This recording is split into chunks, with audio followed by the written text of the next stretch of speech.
বামেরা দীপু দাসের এই যে নৃশংস ঘটনা, তার সাথে সাথে এই যে তার আগে ওসমান হাদির মৃত্যুকে কেন্দ্র করে যেভাবে সাংস্কৃতিক সংগঠনগুলো মুক্ত চিন্তার জায়গা, তার উপর যেভাবে আক্রমণ হচ্ছে, বামেরা তার প্রতিবাদ করেছে।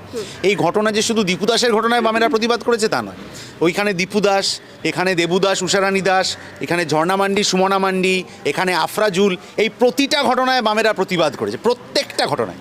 কিন্তু যারা এইসব পোস্ট শেয়ার করছেন বিজেপির নেতারা, তারা এই এতগুলো ঘটনার মধ্যে কোন ঘটনার প্রতিবাদ করেছেন?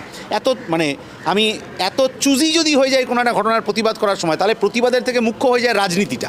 এইটা বিজেপির নেতারা কেন করছেন সেই প্রশ্ন করতে হবে তো।